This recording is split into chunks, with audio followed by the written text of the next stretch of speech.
All right. Good evening, everybody. Hope you're doing well. Thank you for joining us this evening. It is the coaching baseball during COVID-19 and beyond. We're so glad you're here. My name is Rami Kujan. I'm a co-founder and president of FungoMan. We are super excited to have you guys here. We got a couple of special guests today. I think you're going to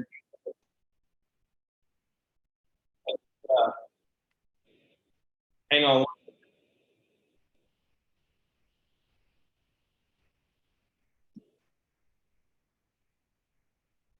How was that? There you go.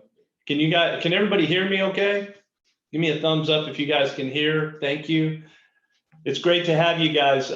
We are recording this session. And so if you would, when you come into the meeting, it looks like everybody's muting themselves. We really are excited to hear any questions you might have. We're going to try and get to every one of them. And I know you're excited to hear Trent Mongero and Nate Trosky. Trent, I'm going to unmute you if you can see. Yeah. Hey, welcome, Trent. Hey, buddy. How are you? Good. Thank you so much for joining us. Absolutely. Well, I think Nate is getting ready to come on. Is that right? He's on there. I see him down below.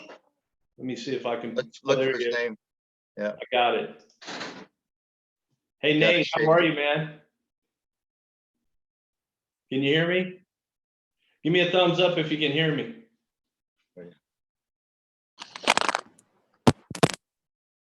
Can you hear me, Nate?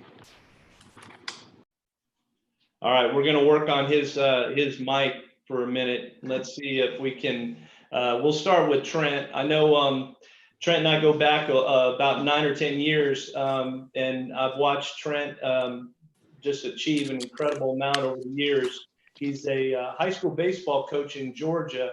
You probably, if you don't know him for that reason, it's because you've seen him on the internet doing infield, hitting, defensive, all parts of the game, and teaching it at an incredible way. So we're really grateful you're on, Trent. Tell us how it's going. What are you up to? Well, we're like most of the country, we're on hold right now. Is my volume good, by the way? Yes. Okay, so we're on hold. We can't do anything as far as teamwork. You know, school at home, so everything is going on through the internet. And but you know, I live in Georgia, and as a lot of people know, we're starting to loosen up a little bit quicker than some of the other states. So it's starting to shape up. But my players are all training at home, getting ready, hopefully for a summer. So that's great. Well, I know it's not great, but it's going to be. I know last night you had kind of an interesting event. If you didn't see it on Facebook, I know I ran across it on Facebook, and you had a special event for your kids. Can you tell us about that? Yeah, real quick, because I know they want to hear the content stuff, but basically we honored our seniors in a very special way. We planned it out ahead of time, and we had to follow all the social distancing type, you know, procedures, but we had about 30 plus cars. It was every player in our program and their family in their own automobiles. And what we did was we traveled to each senior's home. So we had a plan ahead of time. I led the parade, so to speak, and they had balloons and banners on their cars, and of course all the players. And as we went by each family's home, they were out front. We were honking, screaming, yelling. You know, I mean, it was literally, I don't know, when you see 30, 40 cars in a row coming right by at a time going nuts, it was quite a great thing. And then each senior joined in as we went by and finished at their house. And then what we did was we finished at the baseball field. I already had the lights on at the field, already had the scoreboard up, you know, had stuff on the scoreboard, 2020, the year, had number 1 in the upper right-hand corner as a batter. That's our state ranking when the season ended. We got 15 games in. And all the underclassmen parked up in the left field parking lot, which overlooks our left field. It's literally up at the school, and you can park up there and see the field, watch the game. And all the seniors parked in the player parking lot, and one at a time, the senior families alphabetically, of course, so they knew ahead of time, came out to the field, and I read the senior bio. The senior family walked out. We had placards kind of like you see for politicians, you know, vote for so and so, but it had the players, you know, name and stuff on there, and they were about, I don't know, 15, 20 feet apart. So they each family stood by their placard, and I read the bios one at a time. The families came out, got there, and once they were all out there, you know, all the cars were up in the parking lot. Just went absolutely crazy for the seniors, and it's going to be on. It's going to be online. Yeah, that's great.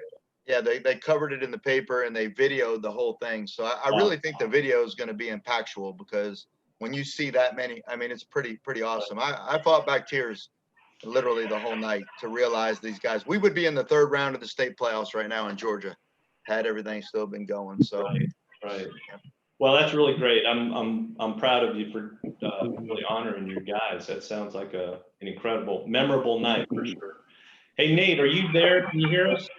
Yeah, I'm here. Welcome, man. It's so good. I'm in my car trying to. Can you guys see me okay, or do I look like a ghost in the light? No, you're all right. I see your sunglasses, brother. So, okay, cool. We got you out in California, right? Is that where you're at? Yes, only one place right now, baby. Home. Yeah, I'm at home. That's right. So tell us about it. How are you? How are you doing? I'm doing good. I just drove into town. I live on a ranch, and each day my mind is always spinning. I always think of all kinds of parallels that apply to baseball. So today, Trent and I have been talking a lot about player development versus player maintenance. And I live on a 3,000-acre ranch.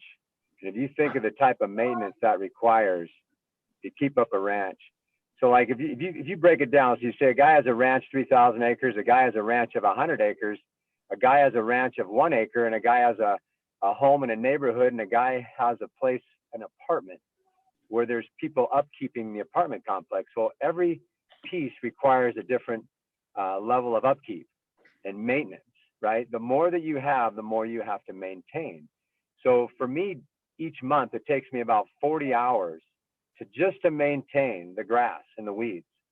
It's about 40 hours a month. Now, when you think of that concept, I've been doing that same maintenance pattern 40 hours a month for 15 years. If you pull up to my yard does not look any better than it did 15 years ago.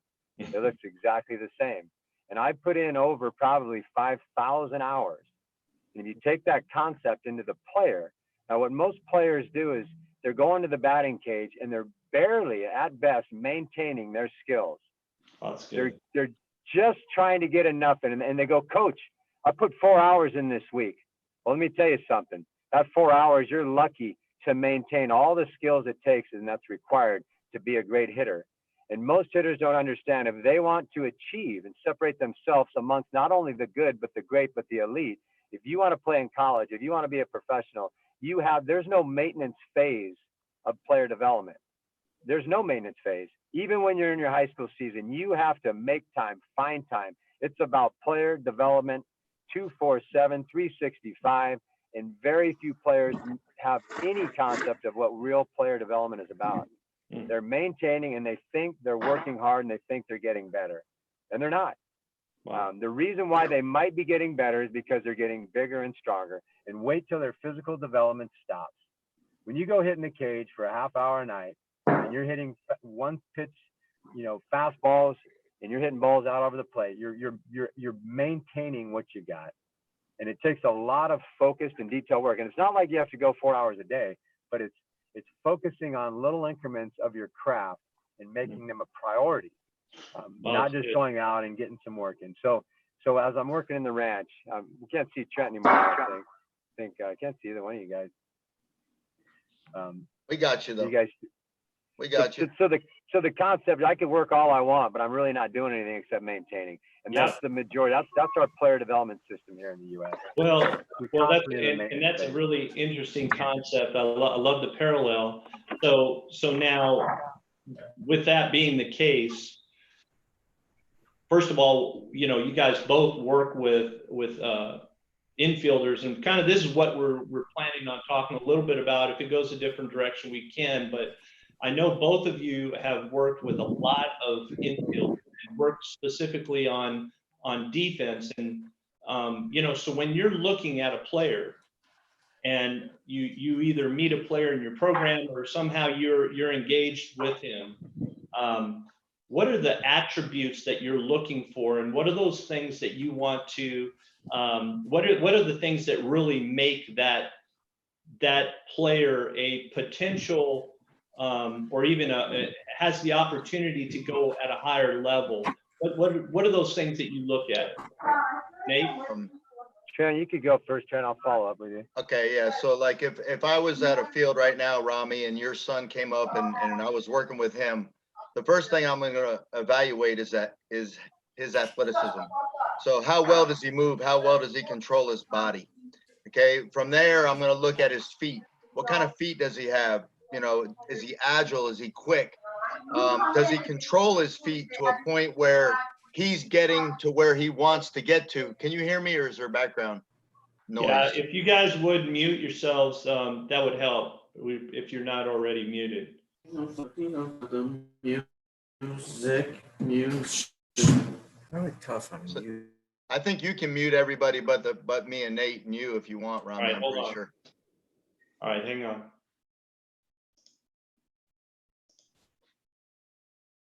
Go ahead, Nate. Go ahead, Trent. Yeah, so just talking about, pure athleticism, then, the feet, okay? What kind of feet do they have? Do they get them where they want to be? So literally I start evaluating their feet because that's step number one. You can have the best hands in the world if you don't have feet, okay? Once I realize they have some control of their body, they move well, they're agile, I start to look at their hands. What kind of eye-hand coordination do they have? Do they control their hands? Okay. From there, of course, I'm going to evaluate arm strength, arm slots. Basically, how does the ball come out of their hand? And then how does it all fit together? I mean, I'm giving a very general answer, and I could go on for 30 minutes.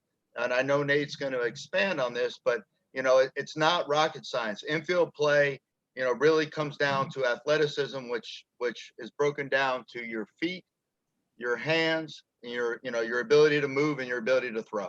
Okay, those are the tools that you got to have, and everything that we do in our development is geared towards that.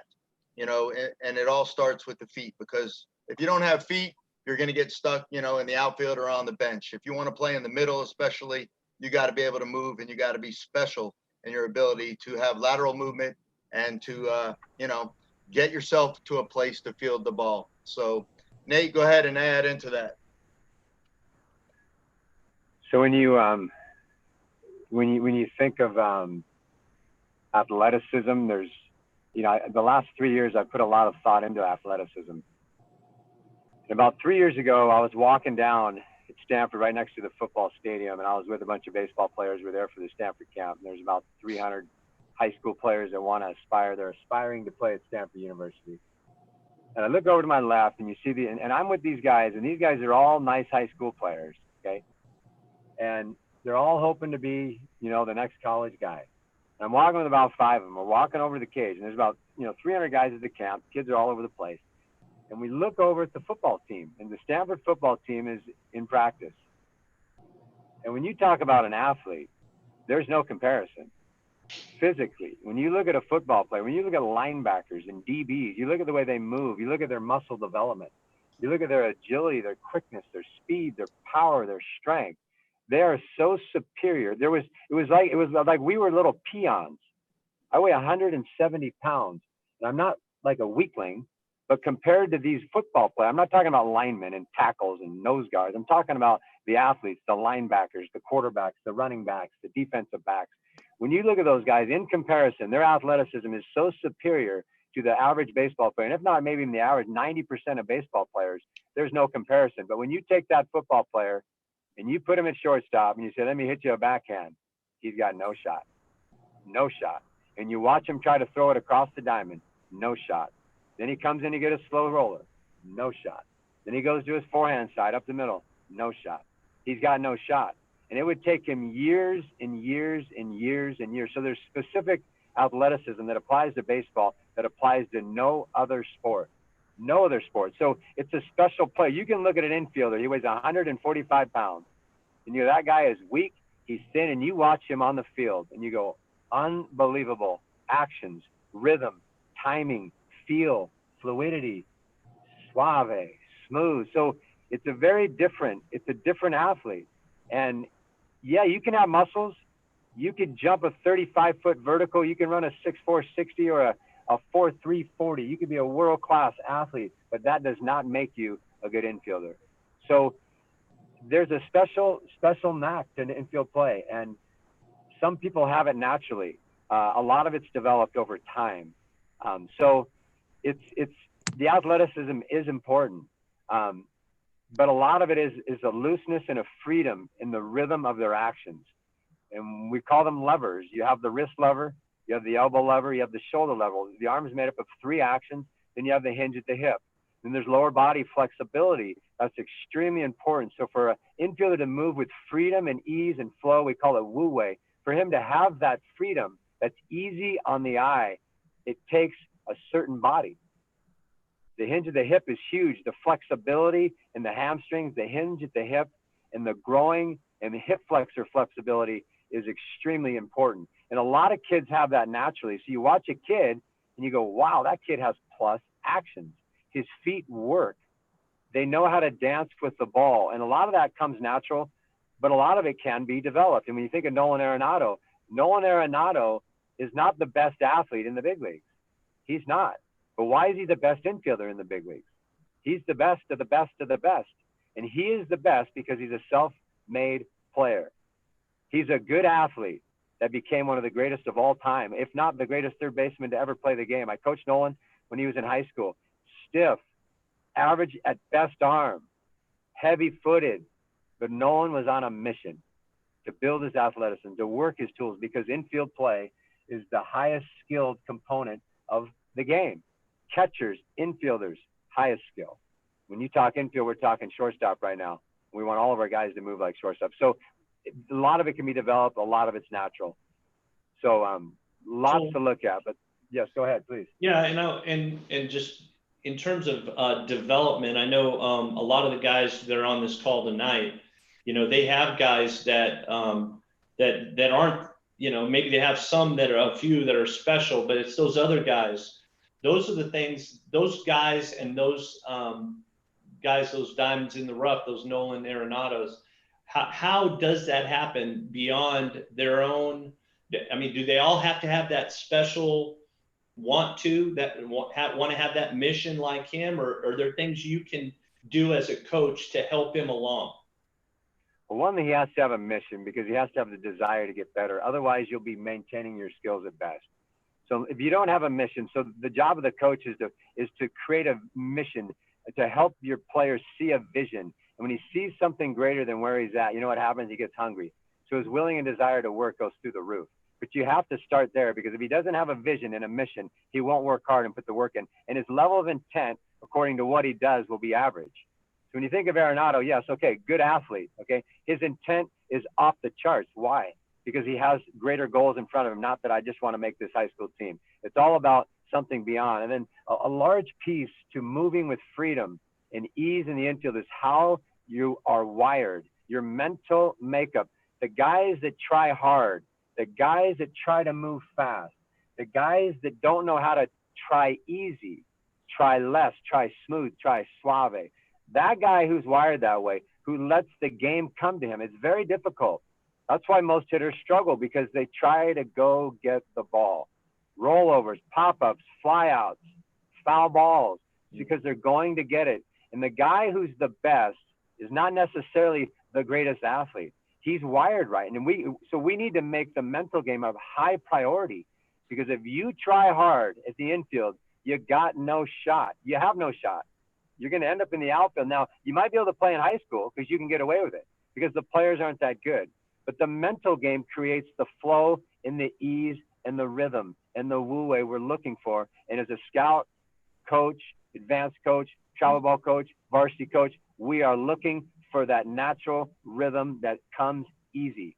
Try less, try easy. That's the secret. And a lot of players aren't wired that way. Very good. I'm going to get back to the suave and the acronyms. We're going to talk about that in a minute. But Trent, I want to kind of ask you, because you're seeing those kind of players. You just started up at another school. You took the North Hall team to a state championship a few years ago, and then you came into a new program. So you're doing what you do, identifying players, and now you have to set up a plan. Can you kind of give us a framework of what you look for and or what you do to put that in action? Yeah, see, that's the beauty of all this is, I have to operate within the realm of a high school coach. And, I do train athletes like Nate does. We work together in these camps, but the bulk of my job is surrounding the high school coaching experience and taking who I have in my program and developing them into the best players that I can possibly develop. And everything Nate said was spot on. With us, it really comes into a plan, a framework of the weight room, what we're trying to do in the weight room. We're not just lifting to get strong. That, strength is an element of what we do. We have a flexibility element. We have a speed element. We have an agility element, which is plyometrics. We have competition elements. And what we're trying to do is create athletes who want to compete, and want to achieve. So we have to paint a picture of where they want to go.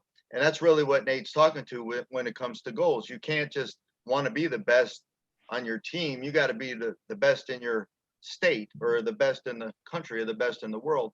Well, we try to get the guys to understand that they're here and we're going to take them here if they'll just buy in. And that's probably a whole nother question, the buy-in, but I want to focus in on the plan. So, we spend the fall doing our 4-on-1 development, which we're allowed to do in Georgia. So we spend a great deal of time with our players that are not playing football or a fall sport. And we're training them. We're training them in processes. We're training them in actions. We're trying to improve their hands, improve their feet, okay, improve their arm action, improve, all of these elements that go into being a consistent baseball player. So by the time they get to spring and we start playing, and practicing, those start to come together. The consistency improves. The confidence improves. Everybody wants this microwave society. Everybody thinks there's magic drills. Nate and I have a lot of drills, okay? They just kind of go at it randomly and hope that things are going to work out. Rami, it doesn't work like that. I mean, it's literally a process of time and building people up and helping them understand that failure is a part of it and redefining what it means to play at a high level, which means what? Practicing at a high level. So we're going to try to teach them to practice at a level that's above what they're going to have to do in the game. And that starts in the fall. So everything is expectations. And then I got to set the tone. If there's high school coaches, youth coaches on here, we got to set the example. You got to be willing to work. You got to show up early. You got to put in the time. You got to show you're prepared. You got to show you're knowledgeable. You got to show you care. Okay. So all of that starts to mesh together, to build players. And then the more confidence they get, it kind of grows. I mean, it's really not rocket science, although everybody wants it to be, but most people are lazy and they don't want to work. That's the players and the coaches. Okay. We just can't roll the ball out there, throw some BP, hit some ground balls and think, yeah, if you can recruit the best players in the state, stay out of their way and go win a state title. But if you got to develop players, and grow players, there's a process to that. And it really comes from a plan, a master plan, of growing skills, growing confidence, and then ultimately they grow athletically. And now that all comes together and you have a bunch of guys doing way more than they ever could had they not done that. That's really good. Really good. Both of you guys have been doing camps now for a while separately, but now you've come Rami, can I comment on that? Can I comment on what he just talked about for a second? Yeah. Go ahead, Nate. I think it's very important for coaches to understand their role because your role is not to develop everybody to be great infielders. You don't have that kind of time. And if you put that type of pressure on yourself, you're going to be stressed out every day until you retire. That's not your job. Your job is to win games and to build a team. And it's the same in college, Division I, all levels of college, professional baseball, the big leagues. They don't sit back and try to develop you. They take what they have and they try to win games with what they have. So the goal and the motivation comes from the individual. Great infielders are made before and after practice, not at practice. Practice is just like a holding ground to build a team, to win as a team. So you pretty much have what you have. Now, you have the off season. Let's say you do stuff in the fall, like Trent's saying, summer, fall. If you have different seasons, you can use that as developmental phases, but it's really not your job. Now, hey, if you can put together a program in the summer or the fall, and you got your guys coming to the winter, that's awesome. Where you're doing footwork and flexibility work and strength work and all the different components, that's awesome. But don't be overwhelmed with, man, what do I do, man? There's not enough time. Well, there isn't enough time. That's why great players come to practice early, and that's why Nolan Arenado's at the field before everybody, and he leaves the last.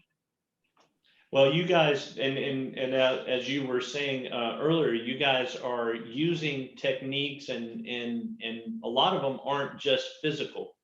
And you're throwing these acronyms out. You're the Suave, and not, I worked at camp with these guys over Christmas, and I started hearing this stuff, and I'm going, what the heck? What's this guy with the straw hat talking about, right? And so the thing that I started hearing was, and this is what I want you to talk about, is how important is that to the process of building these guys. And I know they have to do it on their own, but when you're imparting this knowledge to them, you're giving them understanding and tips and drills and a process. How does that play into it, especially the language? And I'm really interested in that. Hey, let me start, because it's really Nate's ball. This is his ball, but I want to give him some props, when it comes to this kind of stuff, because it's very difficult for players to remember concepts. We give ourselves too much credit to remember. And when you really start teaching, like in a camp setting where Nate and I are, there's so much information. It's like information overload. And yes, the players are taking notes, but Nate has really, he's the guy. He came up with the acronyms. When he and I met, he started shooting them to me every day. Okay. And things, you can remember things a whole lot easier when you tie them into an acronym. Get your mind right. Well, the initials, get your mind right. When you see those things over and over and over, they sink into your heart and they become a part of who you are. And, this is the beauty of Nate and I working together. We really, I've grown as a coach, I've grown as an instructor and a person, because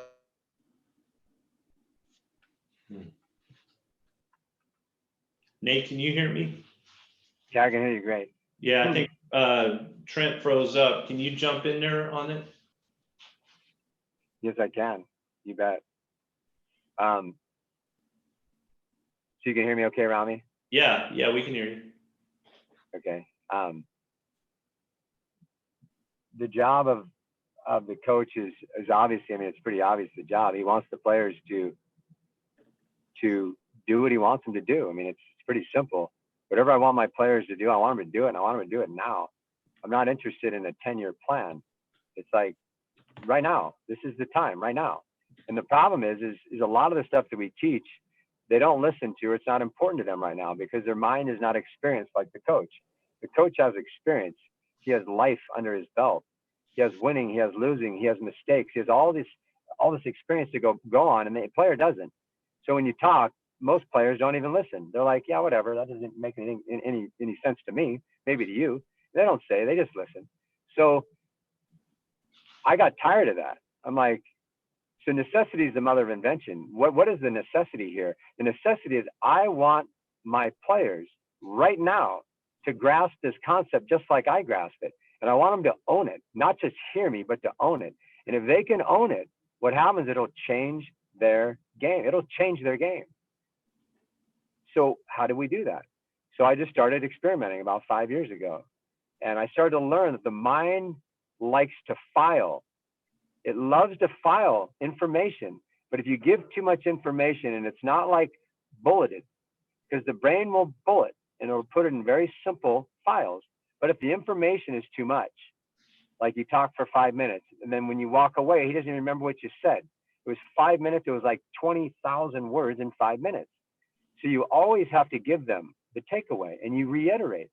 And the acronym, that's the purpose of the acronyms. The acronyms, and what I started doing at these camps, because I do showcase camps all over the country, and we have about 100 players. We have about 25 colleges that attend, and I give about 2 talks per camp. Now, maybe 5, but 2 big ones, maybe 20 minutes long.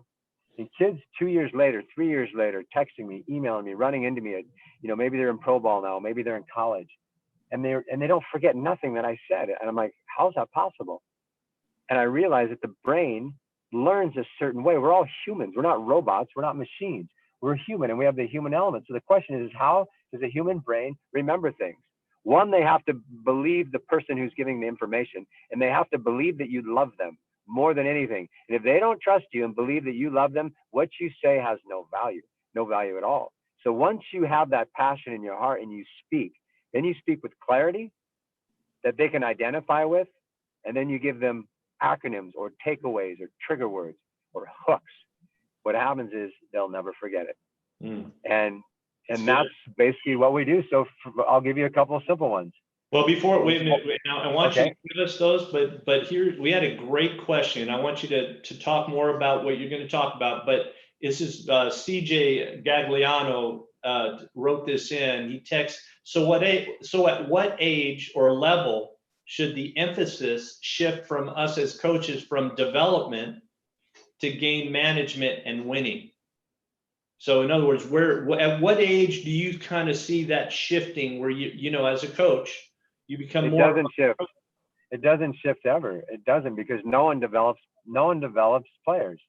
The only person that develops players is fathers and mothers, and the neighborhood gang that just plays pickup baseball. That's the development. There's no one out there developing. How many infield instructors do you know in the country? There's like 0. You can't find them. You'll be looking in the yellow pages. You'll look online. There's no infield instructors. All the guys that teach infield are with major league teams, minor league teams, or with college teams.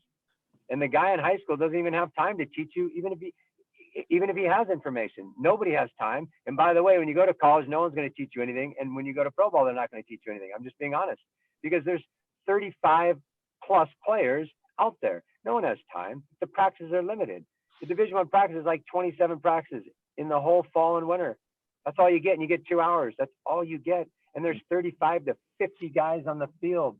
There is no time. So the time is right now when you're 5. So when my nephew, when he was 5, we would go out 2 days a week because he doesn't live with me. And I would meet him at the field, and I would just hit him tennis balls with no gloves. And I'd bounce them high. I'd bounce them low. I'd hit him fast. I've never seen a player in my life, and I've been doing this a long time. I've coached over 25 first rounders. And Nolan Arenado is one of them, and he wasn't a first rounder. I've never seen a player with the least amount of fear. He has no fear. I can hit the ball. When he was 10 years old, I can literally hit the ball about 120 miles an hour with a fungo, and he would not faze him. And the reason is, I know, one, he's wired different, but he's not big and strong. He's not like this specimen. You're going, wow, that's not my son. No, he's just an athlete. Okay, but we started with tennis balls, and we hit him, and then we hit him faster, then we hit him faster, and then we hit him faster. And the toughest play to field is a ball with velocity and a ball with bounce. So when a ball has bounce, it requires judgment. And that's the skill of an infielder, your ability to move your feet and pick hops and judge hops. So one, you have to be able to pick hops. And two, you can't get shocked. You can't freeze. You can't get tense when the ball has velocity. So just that drill alone, when he's little, focusing on development. But it's not like, hey, is his feet in a perfect position? Is his hands in perfect position? Is everything perfect? No, this is about imperfect perfection. It's not about perfection. It's about learning the game. It's about enjoying the game. It's about learning hand-eye coordination. But as you pick your drills, you need to be strategic, because very few drills teach very much. That tennis ball drill with no glove is like magic. And I know Trent always says there's no magic drill, but I have 2 magic drills, I truly believe. And one is that drill right there. It's a magic drill. It'll develop more pieces of quality infield play than you can't develop them with other drills. You can't. A fungo and a glove, sorry, it doesn't work. Okay. Yeah, that works a little bit. Okay, we do more with tennis balls, no glove, backhand, forehand, at you, rockets, as hard as I can hit them with a tennis racket. And what happens is it becomes familiar and easy. because we train at another level. And you can't train at another level trying to hit a fungo with a baseball. One, the guy's going to get out of the way because he's scared. And two, you'll rarely even be able to hit it where you want it. Very few humans can put the ball where they want it. So the tennis, you just get a bucket of tennis balls and you smoke 3 over his head. It doesn't even matter because you got 50 right next to you and they're right underneath your feet. And you don't have to like try to go get them all. And he's not afraid. And we just started fun, bouncing, big bounces and picking big hops and then picking small hops and just having a great time. That's good. Can you hear me, Rami? Yeah. Welcome back, Trent. Can you see me? Okay. Yeah. Hi, Trent. I wanted to address that question, if you'll ask that question again, because I want to give a perspective from high school. The one you just asked Nate from that guy that texted in, Rami. Oh, okay. Yeah, he was asking about the age and the level where the emphasis shifts from being a coach that develops to game management and winning. And Nate was talking about it. It really, correct me if I'm wrong, Nate, but you're saying that happens, from day one. Really, those kids that develop are doing it in their backyard with the tennis ball or with a rubber ball against the wall, or they're doing it on their own with a dad or a mom or somebody who's spending time outside of practice. Right. So then let me just say 2 things just real quick, just to reiterate what you're saying. One is player development doesn't happen when you're in a team. And when you're in pro ball, college ball, high school ball, there's no development really going on unless it's the off season and you have a coach that's working with you. So player development is extremely limited. You don't find it at the higher levels. It doesn't happen. And you don't find it at the lower levels either. So the player development is happening at all times. And it's not about baseball. You can go throw a football. Player development is having fun. It's not like I have to. It's let's go. Let's have a good time.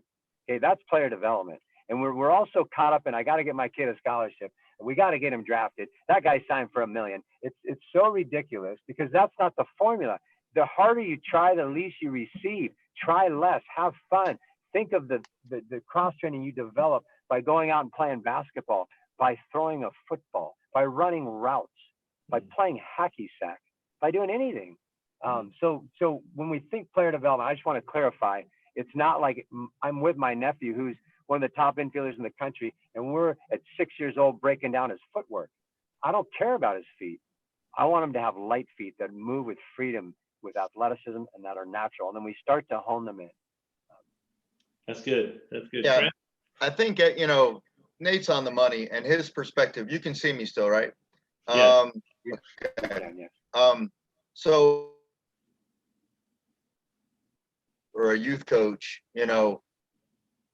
and you really care. Like Nate said, in season, we're not developing really anything. We're fine tuning. Okay. We're fine tuning. Let me know if I'm disconnected because I just got a message that my internet's not very good. Yeah. But we use the off season. So a lot of coaches aren't willing to put in the time, or maybe they coach other sports at high school. It's tough, but I'm blessed in the situation that I'm in. We have a tremendous facility, and I care and I want the kids to grow. And that's why I'm at the high school level. Okay. And so we work hard using everything that Nate and I do at camps. I get to basically to grow my players. I mean, we develop them and help them become better players. It's just really, really difficult in many scenarios. You're like Nate said, a lot of times you're just maintaining, or there's maturation. They get a little stronger, a little faster every year, so you feel like they're getting better. So it's a really individual question, Rami, but the player's got to definitely go above and beyond on his own if he wants to maximize his development. No question. Good. Yeah, that's good. I remember we had that. I don't know if any of you guys remember that game. It was called track ball. When we were little, it was like it had this big racket, and you had this plastic ball, and you could make this thing spin and Right, do I all remember. kinds of Yeah. You remember that? Was cool. Yeah. Oh my gosh, that was the most fun thing. And we used to play across the street. We try to throw it at him and strike him out. We'd be playing against the garage door. And so I love hearing that, because really we weren't trying to be professional baseball players. We were just trying to have fun in the summer. And so I love that. There's We have a number of questions, and I really want to try to get to as many as we can, because I know some of the guys are there's a level of frustration because you have these, I can remember as a high school coach, you have these guys and you want to develop them or you want them to succeed, and or you're a dad and you just want to see your kid have the best shot of being the best he can be. So what advice do you guys give to a coach of young players who say they want to be elite players, but they aren't rats? Can the rat nation mindset be taught or inspired? By the way, this is from Josh Sherlin in Maryland. Or is it just something innate that some players have, and then, you either have it or you don't? And I think you alluded to it earlier, but what do you do for that guy? How do you help him? You want me to go, Nate, or you want to go? You can go ahead. All right. So to me, Rami, I feel like it can be developed. All right. Some players are going to be rats and they're going to love it from day one and they're going to do everything in their power to get better. But you have to be careful as a youth coach, a dad, a mom, to push too hard. Okay. I give this analogy sometimes, and I think it's critical. Fun, yes, you've got to have fun, but what is fun? Okay, a lot of people that don't have success in what they're doing, they're not going to have a lot of fun in it. So you've got to bring your son or daughter in at a level where they're going to have success. Okay, you have to be able to break things down and have success. Here's the next thing. You can't pound them with every little thing that they're doing wrong, try to fix, constantly riding them on, the fact that they're struggling. I give this analogy, Rami, and it was huge when I heard it the first time. And really, we're not dogs, but when we're training dogs, okay, you always want to keep a dog hungry. Meaning, if you're going to teach it to fetch, you don't just keep fetching and fetching and fetching and fetching until eventually it's like had enough and it's going to come up to the shore and it's going to like lay down and I don't want any more of this. Okay. Well, if you want a dog to learn how to fetch, you want to, when he's still hungry, okay, he's about halfway through to being tired. You take that dummy bird or whatever you're using and you leave. And the dog's like, what? I want more of this. I want more of this. And okay, we'll come back. We'll come back tomorrow. And they can't wait to come back tomorrow and do it again. But what do we do as coaches and parents? Let's take another bucket. Let's take another bucket. Keep hitting, and the kid's like, oh my God, like, get me out of here. And when they get home, like, that's the last thing they want to go back and do is hit some more the next day. So you've got, like, with my own son, Tabor, okay, who's a Division I shortstop. I had to be really careful not to be like, when he was like 6th grade, 7th grade, like, hey, did you go hit today? Did you get ground balls today? We lived right across from our field. He had access to the cages. I knew that if I just was patient, that he would grow into a rat. Okay. And that's exactly, I think Nate would agree that Tabor's a rat. Rami, you know him. He's a rat. He works on his own. He has a plan. He's trying to be his best. Not because I've done anything, but I was very strategic and I didn't push too hard. Okay. I kind of led. I showed him what it meant to be a champion. And then over time, as he grew up, he became a rat. He was not a rat in the 5th grade. He was not, but he's a rat now. And so I'm going to turn it over to Nate, but I want to encourage you dads, you coaches, especially youth coaches. Okay. Everybody comes on board at different times. If you can have fun and your practices are organized, or if you're a dad and you like don't wear your kid out, let them go, just be and do and make gradual adjustments as you go. They figure it out. Their bodies actually figure it out. Okay, be patient. And so you can develop, in my opinion, you can develop becoming a rat. I saw it before my very eyes with Tabor. Very good. Nate. Right. I think it kind of changes with age. It's like you have these different stages in life and things are more important to you according to the age you're at. So when you're 16, you have a whole different perspective on what's important because now you're thinking about possibly college, right? When you're a college player, you're going into your junior year, you're thinking about, I got to get a job, right? When you're 16, you don't really think like that. When you're 12, you don't really think about really the draft every day, unless you're, you know, an elite thinker, which, you know, there are guys that think like that. And part of it comes from is because there's seeds that you implanted in them when they were young. They watched pro games, they went to parks, you introduced them to your uncle or an uncle or someone else's uncle who was a pro player and they liked that guy. So it's planting seeds along the way. But everybody's in a different place in a different season in their life. So really the rat is a product. So just thinking of different components of practice, why kids become rats. And the biggest thing that any young man, so it all depends to the age. What ages are we looking at? It goes back to priorities. If I'm 18, I'm starting to think much more about my girlfriend than hanging out with my mom and dad, right? But when I'm 12, I'm not thinking about my girlfriend because I don't have one.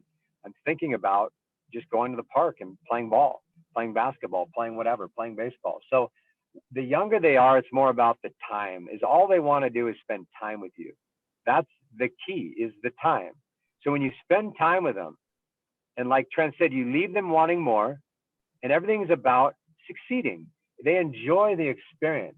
It's not about, man, didn't you see that video that Nate did and Trent did? And you're supposed to have your feet at a 45-degree angle. You got to clean it up. You know, what happens is they're young. Now, some kids are going to respond to that. You have to know your kid. If he gets frustrated, he's like, Dad, leave me alone. Versus the other kid's going, Dad, give me more. Well, you got to read your audience and you got to know who you're working with. And every kid is different. So understand who you're working with. But understand that it's about, they want to spend time with you. It's not so much baseball, it's the time. So once you start spending the time, the question is, what are you doing? So if I'm going to work with my son, let's just say, or my nephew, or whoever it is, it's a kid down the street who wants lessons, the experience that we have should have some type of goals, competition. For example, can you sit in your fielding position? Can you sit in your fielding position for 30 seconds? Can you field 12 to 20 short hops in a row? Man, I got 15 this time. I want that 20, coach. So he comes back the next day. So you make things competitive, either with himself or with someone else. You make them fun. The experience is fun. You make the time together really enjoyable and realize it's about the time. And then as they start creating a love for something, you create the vision.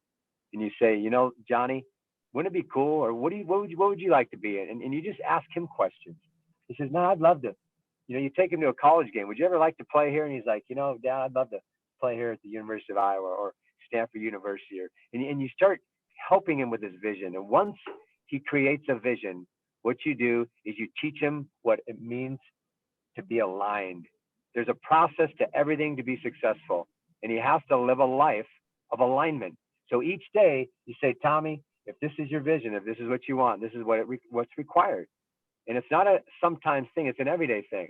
You know, it's a choice that you have. You want to be a college infielder, you're 12 years old. Well, we're going to have to dedicate 6 days a week. And it is a lifestyle. I'm not saying it has to be 5 hours a day, but just going out and my magic drill, which I believe is a magic drill, is the wall. And I just posted a video and you'll see it on Trent's page of Tabor doing tons of wall work, Jabin doing tons of wall work. That wall will transform you as an infielder. It'll transform your exchange, your hand speed, your arm stroke, your hand-eye coordination, all your fielding actions. Take a look at the one I just did, and we just put it out today. You'll see the backhand, the forehand, the ball at you, the double play tosses, the quick hand exchanges, variation after variation. And this is in like a box, literally. And if you could do just those drills alone, when you stepped on the diamond, you would be at another level. And I'll tell you, the drills that you see Tabor and Jabin do, you're going to be blown away because they are really difficult. But let me tell you, 2 days ago, Jabin couldn't even do half those drills I videoed, and I videoed them all yesterday. He couldn't do half of those. But over the last 3 days, he committed, and he said, I got a goal. I got 20. I want to be 25. Tabor did the same thing. Tabor was like 30. He went to like 50. He did that in like, I think, a week. I mean, it was crazy. His hand speed, consistency, efficiency through the roof. Now when he turns double plays, people are going to go, wow, what happened to that guy? Well, yeah, he trains at another level, but it's fun. It's a challenge. It's the wall. The wall is golden. And every kid in the DR, that's how they learn how to field, the wall. And I brought that back to the U.S., and now it's becoming a phenomenon. Everybody wants to do it, but the problem is they do it for a week, and then they stop. It doesn't stop, ever. The wall. Continue, backhand, forehand, the highest number of quality reps at game speed. And when you work off that wall, you can work at any speed, and you can overspeed. You can work beyond the speed. Well, beyond the wall, and I know you guys have both done a number of these camps, and you came out with really a drill series for such a time as this, where all you have is a box. You know, you have a little space in your backyard. You might have a wall in your backyard. You can go get a tennis ball and you can pull it off. You can get better. There's other drills and quite a few, as a matter of fact, in this drill series. You call it the blue collar workout. We're actually going to give away one of those today to somebody on the call. So we'll do that at the end of the hour. But maybe just highlight a couple of those drills, if you would, Trent, and then Nate, and then just give us some an understanding of that. I feel like, especially at this time, you guys are thinking about it a lot. As a high school coach, I can remember I was an infielder, but and I liked teaching infield, but I had to write the lineup. I had to, get the pitchers ready, and I hated pitchers, so it wasn't something I had, but I had to do it, right? So you guys kind of breathe it. You guys are doing it a lot. What other drills do you guys have for these guys? All right. I think even before you can talk drills, Rami, you got to talk like a plan, right? I think people, especially the players that want to work. So let's just use my high school guys as an example.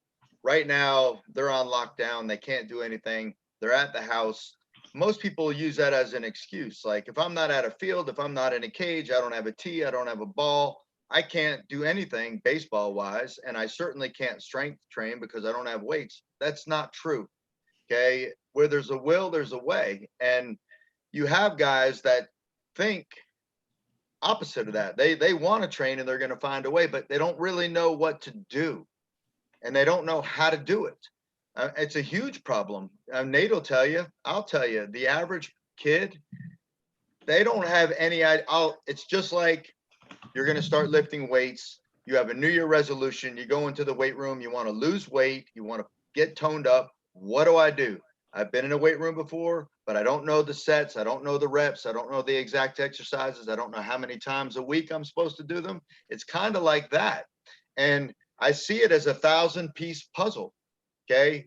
Typically, when it comes to training, they're just randomly putting pieces all over the place and hoping that they're going to make this beautiful picture, which is their goal, being a good player, being a successful player. And what happens is they don't even come close to reaching their full potential. They're just haphazardly going through their stuff.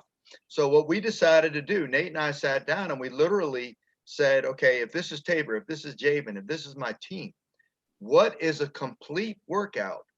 Okay, whether it be infield drills, with a ball, without a ball, throwing drills, arm care, core strength, upper body strength, lower body strength, footwork speed, agility. Okay, we created a week-long structure, and then we created video to show players and parents, this is how you do it. We literally laid out, we mapped out this beautiful plan. And so the drills are all in there. The wall ball drills, the 2-ball drills, short hop, Aussie drill, 3-step, 5-step, choose your hop drill, a lot of drills that we do, hustle while you wait drills to work on glove action, fielding a ball. I mean, they're all in there, Rami. And it's not like this is, the reason why it's special is because nobody's done it. And people don't have to figure it out now. So you literally buy the plan. It's like the cost of less than one lesson, less than a cost of a tank of gas. And we spent a lot of time to make this effective. Okay, so the drills are all in there. And I'll let Nate expand and talk about some of the specific drills if that's the question that somebody wants answered. But they're all in there and the video shows them exactly what to do. We're really excited about it and we've gotten great feedback from it. Nate? Right. So thank you, Trent. Trent, that was Trent did an amazing job with that. It's incredible, and I think that the most difficult part of that is actually doing it. We worked together, but it was that's the reason why no one has something like it, is because it's like writing a paper for your graduate, for graduate school. It's like your, whatever your closing assignment is. I can't remember what it's called. What do they call that thing? Your thesis. Your thesis. It's like a thesis, and no one wants to write a thesis. I had to write a thesis. No one wants to write a thesis. You got to be kidding me. The only reason why you do it is because you have to. So it's like, that's why no one's ever done it. Well, Trent said, we need it, Nate. Let's do it. So we did it. And it's not every drill that we do, and it's not every drill that we know, but you don't need more drills.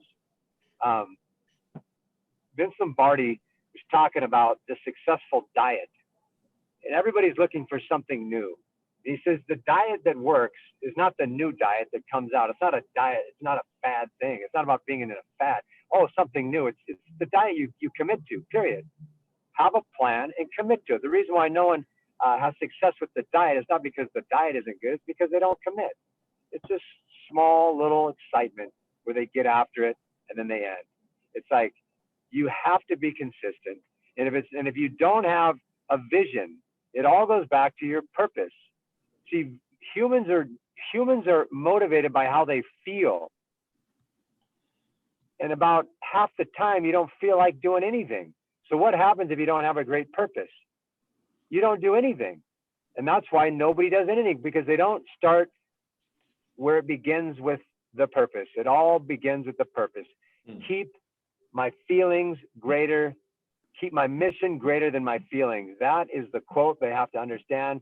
Will keep them in line. My mission, keep my mission greater than my feelings. And if I'm focused on a mission, but if your kid, now going back to a 10-year-old, maybe he doesn't have a mission. Well, his mission, you know what his mission is? His mission is to have fun. That's his mission. So understand what his mission is. What's If his mission is this, no, that's a great mission. That's what I'm saying. It's an unbelievable mission. I want to spend time with dad and I want to have fun. So now when you go out, have fun and spend time with your son and make your drills fun and make them competitive and have a great time and maybe shoot some baskets at the end. Make it fun. But as he starts to evolve and grow, it's like the mission, but you have to understand it's about the mission. It's about the mission. And I'll tell you, there's no age limit on creating a mission. My nephew created his mission, I think, when he was 6 months old. Literally, he was watching Major League games for his first 4 years of life. My brother said he would just sit there for 3 hours watching the Giants from start to finish. And he's like 6 months old. And he'd do it all the time. And they'd turn to cartoons and he'd change the channel. He didn't want to watch. He wanted to watch the game. He had a mission. Well, his mission started when he was 6. Carlos Correa started when he was 6 years old. It doesn't matter. They don't have to be college driven when they're 10, but just know what their mission is. If he's 10 and his mission is have fun, go have a great time. Have a great time. That's Make good. it a real good word.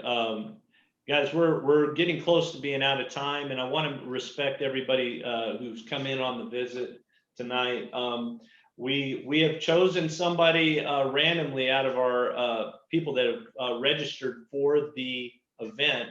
Want to cue the drum roll. It's the winner of your you and Trent's blue collar workout is Troy Blakely. Congratulations, Troy. Make sure you contact us. We're going to make sure you get one of these blue collar lockdown training series, and a lot of the things they alluded to. I know there's quite a bit more in there. And by the way, when you're hearing these guys, hopefully you wrote down. I know a lot of guys were making notes and writing in the chat.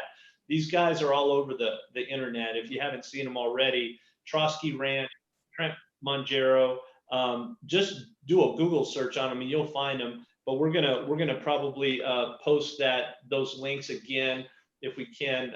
Just put them on the chat or just let us know and we'll get them to you. But on all of the social media sites, these guys do an amazing job of communicating for those guys that have a mission. And I really love that. Our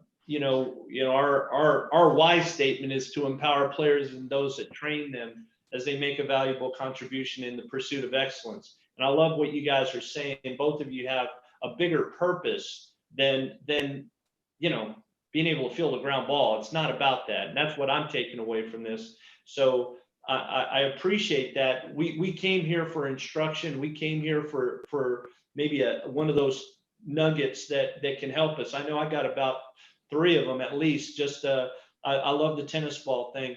But if you guys are interested in hearing more about that, reach out to these guys. They're both very approachable. I know they have a bigger purpose than just baseball. So I think it's important that you guys, again, thank you, both Trent and Nate, for being a part of what we're doing tonight. We want to do this again. We're gonna have another segment of this coaches forum in a couple of weeks. Another fine instructor that coaches at Old Dominion University, Chris Finwood, is going to join us. So we'll invite you back. But please, please, please, if you have any comments, we want to make sure we get those, and we'll connect you guys with Trent and Nate. You guys have been awesome. You guys have any final comments before we end? I do. And it's not instruction based. I just got so Dirt Brothers on Twitter is kind of Nate and me together. We share all of our commonality stuff there. But I had somebody reach out, and I took them with a 13-year-old team. There's 13 players on the team, and I'm going to do a Zoom with them individually. And of course, it's free. I'm not charging a penny. And I just want the people to know what you said is true. Nate and I are here. Yeah, we did this one blue collar lockdown series where we're charging a small fee, but most of the stuff we do is we're giving away our time and for our love to help others. We really, really, really do. I mean, it's easy to say, but you know us, Rummy. So, I wanted people to know that I'm pretty much free right now because we can't do anything. And if there's anything that I can do to help a coach or a team, I'm going to field questions from 13-year-olds, and I'm looking forward to it. That'll be Saturday. So, I just encourage the people that are here. Anytime Nate and I talk, literally most of our podcasts go almost 3 hours long because, we just keep talking and talking and talking. And I know you have a time limit. So I'm sure we didn't even come close to answering the questions, but they can reach out to us and we'd be happy to help any way that we can. Very good. Nate? Thank you, Trent. My feelings are the same as Trent's, and a few things. I want to encourage you guys to follow us on Twitter, Instagram, Facebook, YouTube. All those sites would be great if you guys would. And what I like is after we talk, for you guys to tag us on a takeaway that you took away from today. And if you don't, I want to challenge you guys to be great learners. It's very easy to be a great listener, but that doesn't mean you're a great learner. And when you're a great learner, that means you apply the knowledge. And that means you write it down, you think about it, you talk about it, and you start to apply it immediately. Because if you don't, it'll be nothing but just an entertainment session where we just hung out and you had a nice little time. And that's not what we're about. We're here to help you guys. And the majority of information that's shared on any podcast, the majority, if not all, is not even used. It's just forgotten. So I want to challenge you guys to write down some takeaways within the next hour. Write it down, think about it, and then tonight before you go to bed, the final challenge is communicate it, teach it to somebody in your house. It could be your daughter, it could be no one's home, teach it to your dog. Tell your dog what you learned. Tell your wife, tell your grandma, tell whoever, okay? That's the final stage of learning and starting to make it a part of who you are. And then tomorrow, continue to review. And what will happen is it'll transform who you are as a coach and as a person. So I'd like to ask you guys to tag us, Trent Mongero, Dirt Brothers, and Trosky Baseball. Just tag us saying, hey, appreciate the podcast. And that also helps promote what Rami's doing. Rami, we thank you. You have an unbelievable product with FungoMan. Yeah, thank you, Rami. It's Yes. awesome. If you guys don't know anything about FungoMan, it's extremely important that you check it out. It's not for everyone because there is a price to be paid, but it is amazing. And so regardless if you can afford one at the moment or not, check it out because it could be something into your future or you can share it with someone else. So Rami, thank you for what you do and thank you for your love and care for the game. Thank you for the opportunity. I don't know if you guys know, but Rami was a AAA middle infielder. He is an infield. He's a guru, baby.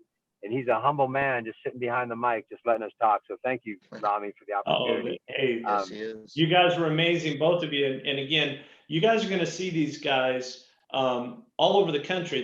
They're both creating camps that they're trying to make themselves available all over the country over the next 6-8 months. So again, go to their website, check it out. They're both they're, as you can tell, they're solid guys. They believe in it. They believe in people first, and so we're excited that you guys could do it. Hopefully we can do this again soon. So I just want to say thank you to everybody, and you guys. Rami, I need to throw one more thing out there real quick, because those camps are important, guys. We're trying to get one in every state or a region across the United States. Please check them out. They're going to happen as soon as the quarantine's over. We have them planned all the way from June all the way through January. They're all over the country. They're for players of all levels. We don't coach down, we only coach up. Second thing is the blue collar program is life-changing. It will change the way your player goes about his business. He doesn't have to commit to 6 days a week. He could just do 2, 3, 4. And the last one is our footwork mastery series. It's a mastery series of mastering footwork. And Trent talked about the feet and footwork. That's one of the key components of this series. There's nothing like it in the country. We came out with 12 movements. There's going to be 12 new ones coming out this weekend. That's series 2. Then we're going to have series 3 in the next 2 weeks. That's 36 different plays. And it's extremely reasonable. And it's the highest level of footwork, which is very simple, but it's accurate. It took me 30 years to come up with the right information to be able to teach how professionals and the elite infielders move on every single play. There's 36 plays. It's amazing. Awesome. Awesome. All right, guys, we really appreciate you. Thank you all for joining us today. Look forward to seeing you again in another podcast that we're doing, or Zoom call, whatever you want to call it. But again, have a great night, and thank you. God bless. Thank you, Rami. Hey, Rami. Thank you, buddy. Hey, Rami, I appreciate you pulling my name out, man. That's pretty awesome. Oh, And you're welcome. It's great. Yeah. Great to Rami, have- we can give the other one away too. We can give an infield one away right now, the footwork mastery too. Awesome. Awesome. Footwork Okay. Pick Footwork somebody. mastery left. Hold Go ahead on. and give Hold one on out. just a minute. Thank you, Hold on. guys. Rami. What's that? Thank you, Rami. Oh, you're welcome. Thanks for joining us. Hang on 1 second. Let's see if we can get this second one given away. We're scrambling behind the scenes here. Baseball players adjust. Hang Good ones. Good ones, do. Not a lot of good ones. with us just for a minute. It looks like we got a winner. Okay, hold on. It's Corey DeGroot. Corey, Yes, if sir. you're still on, Corey, you just won the footwork mastery drill series. We'll get in contact with you. You should have my email address, and we'll get that sent out to you in the next day or so. That's Thanks again, outstanding. guys. Great job, Trent and Nate. God bless. We'll see you. Thank Bye-bye. you. Thank you, brother. See you, man. Thanks again, guys.